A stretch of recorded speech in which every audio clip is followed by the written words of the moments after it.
আসসালামু আলাইকুম। আমি আলামিন ব্লগের পক্ষ থেকে আপনাদের সবার প্রতি রইল শুভেচ্ছা ও ভালোবাসা। দেশ ও দেশের বাইরে থেকে আপনারা যারা আমার এই ভিডিওটি দেখছেন, আপনাদের সবার প্রতি অনেক বেশি কৃতজ্ঞ। আর আমার চ্যানেলটিকে যারা সাবস্ক্রাইব করেনি, আপনাদেরকে অনুরোধ করছি আমার এই চ্যানেলটিকে সাবস্ক্রাইব বা শেয়ার করে আমার পাশে থাকুন, অন্যকে দেখার সুযোগ করে দিন। বন্ধুরা, আজকে একটা বিষয় নিয়ে কথা বলবো। কথাটা হচ্ছে 30 কিলোমিটার গতিতে বাইক চালানো, সেটা সরকারিভাবে নির্ধারণ করেছেন। এটা কতটা যৌক্তিক এটা আমার একদমই জানা নেই। আমি বাইক কিনেছি মাত্র 1 বছর হয়েছে, আর এরই মধ্যে সম্পূর্ণ ট্রাফিক রুলস আর যতটুকু রাস্তার আইনকানুন আছে সেটা সম্পূর্ণ মেনে চলার চেষ্টা করেছি, এবং কি সবসময় বাইকের স্পিড রাস্তা অনুযায়ী যতটুকু উঠানো উচিত ততটাই উঠানোর চেষ্টা করেছি।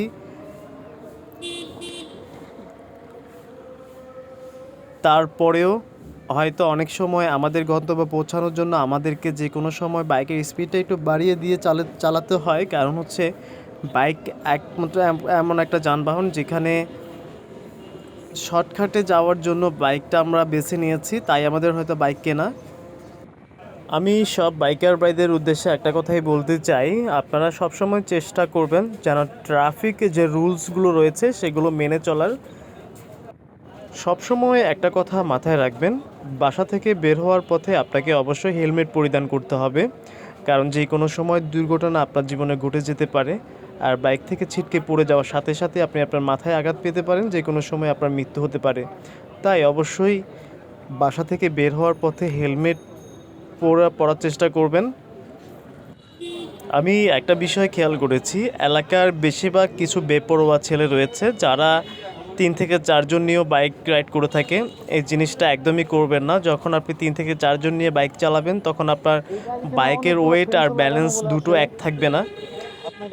বেপরোয়াভাবে বাইক চালানো কিংবা মোবাইলে কথা বলা, উল্টো পথে গাড়ি চালানো, এগুলো একদমই করবেন না। এগুলো করলে আপনার জীবনে দুর্ঘটনা ঘটবেই। একটা কথা মাথায় রাখবেন, আপনি যখন বাসা থেকে বের হয়েছেন আপনার মা অপেক্ষায় রয়েছে কখন তার ছেলে বাসায় ফিরবে, আর সেটা মাথায় রেখেই গাড়ি চালাবেন যে আপনাকে সুস্থভাবে যেন আপনি বাসায় পৌঁছাতে পারেন, সেদিকে লক্ষ্য রাখবেন। বাবা মা সবসময় চায় তার ছেলে সন্তানরা সবসময় ভালো থাকুক এবং কি ভালোভাবে বাসায় ফিরে আসুক। আপনি যখন রাইড করবেন তখন আপনি সুস্থ মস্তিষ্কে গাড়ি চালানোর চেষ্টা করবেন, আর কখনোই অন্য কোনো চিন্তা নিয়ে কখনো গাড়ি চালানোর চেষ্টা করবেন না। বন্ধুরা, 30 কিলোমিটার স্পিডে বাইক চালানো এই বিষয়টা নিয়ে শুরুতেই গল্প বলেছিলাম, কিন্তু সেটা এখনও শেষ হয়নি। সত্যি অনেকেই এই বিষয় নিয়ে মন্তব্য করছেন, কথা বলছেন, এবং কি রিক্সা কিংবা দৌড় প্রতিযোগিতায় কিংবা সাইকেলের সাথেও এর তুলনা করছেন। এইটার বাস্তব প্রমাণ আমি নিজেই। আমি যখন বনানীর ফ্লাইওভারের উপর দিয়ে যখন যাচ্ছিলাম তখন আমার স্পিড ছিল 48 স্পিড, এবং কি আমার সামনে একটা সাইকেল ছিল, তার স্পিড তারও বেশি, সে আমার সামনে।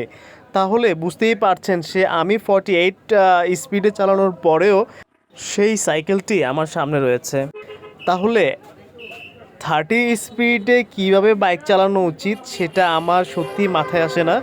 কারণ হচ্ছে আমি দেখছিলাম যদি আমি আরও তার কম স্পিডে আমি যদি গাড়ি রাইড করতাম তাহলে যে কোনো সময় আমার একটি দুর্ঘটনা ঘটে যেতে পারতো আমার লাইফে।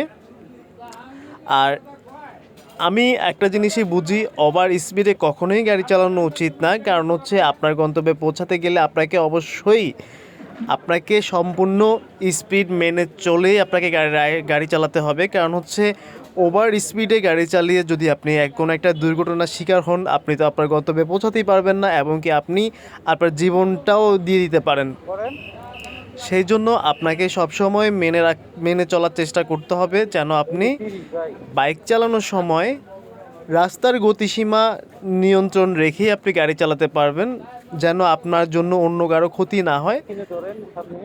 আমি আরেকটা বিষয় কথা বলতে চাই, বর্তমান সময়ে রাত বিরাতে অনেক জায়গায় চিন্তার কবলে পড়ছেন অনেক মানুষই, আর সেগুলো থেকে রেহাই পাওয়ার তো কোনো উপায় নেই।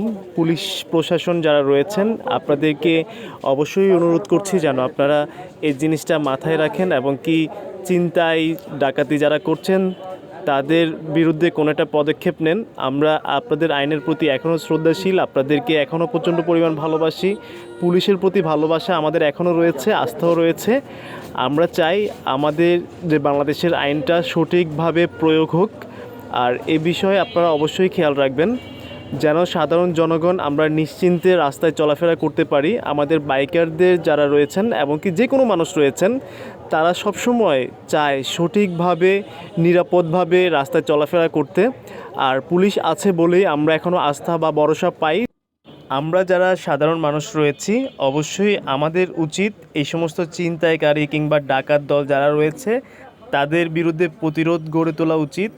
কারণ হচ্ছে এই সমস্ত ভয়াবহ যে ক্রাইমগুলো রয়েছে এগুলো প্রতিনিয়ত ঘটতেই থাকবে। আর সেই জন্য আমরা কেউ যখন বিপদে পড়বে তখন অবশ্যই উচিত অন্যকে সাহায্য করা, অন্যের বিপদে এগিয়ে যাওয়া। একজন মুসলমান হিসেবে আমাদের উচিত যে কোনো সময় যে কেউ বিপদে পড়লে তাকে উদ্ধার করা। এটাই আমরা করে যাব। আমরা চাই আমাদের সমাজ এবং কি আমাদের দেশটা ভালো থাকুক। আমি এখন প্রায় রয়েছে হাতিরঝিলে। পুরো ঢাকা শহরটা ঘুরে এসেছি আর আমার কাজটাও সম্পূর্ণ করে এসেছি। আর কাজ শেষ, তাই আমার গন্তব্যে পৌঁছানোর জন্য আমার বেস্ট একটি যানবাহন হচ্ছে আমার বাইক।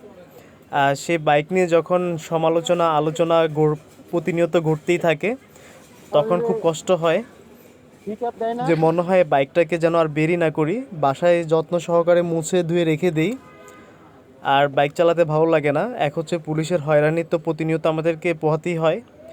বাংলাদেশে হয়তো অনেক সৎ পুলিশ রয়েছে বলেই আমরা এখনও রাস্তায় বের হতে পারি। সব পুলিশই যে খারাপ তা কিন্তু নয়। বাংলাদেশে অনেক পুলিশই রয়েছেন খুবই ভালো, তারা আমাদেরকে প্রতিনিয়ত সাহায্য করে থাকেন। আর এবং কি বাইক চালাতে আমার কাছে ভীষণ ভালো লাগে। আর তাই আমি আমার গন্তব্যে পৌঁছানোর জন্য যে কোনো কাজে বাইকটিকে ব্যবহার করে থাকি। আর বাইক বলতে গেলে আমার একটা বন্ধুর মতোই, তাকে সবসময় যত্ন সহকারে রাখার চেষ্টা করি এবং কি ভালোভাবে রাইড করার চেষ্টা করি। এটা হচ্ছে মহানগর ব্রিজ, হাতিরঝিলে। জায়গাটি ভীষণ সুন্দর এবং কি আমার কাছে ভীষণ ভালো লেগেছে। দেখতে দেখতে আমি আমাদের এলাকায় চলে এসেছি। আর ধন্যবাদ আপনাদের সবাইকে, আপনারা এই পুরো ভিডিওটি দেখেছেন। আপনাদের প্রতি শ্রদ্ধা ও ভালোবাসা তো প্রতিনিয়তই রয়েছে। আমরা চাই আপনারা সবাই ভালো থাকুন আর আমাকে সাবস্ক্রাইব বা শেয়ার করে পাশে থাকুন। ধন্যবাদ। আল্লাহ হাফেজ। Bye bye.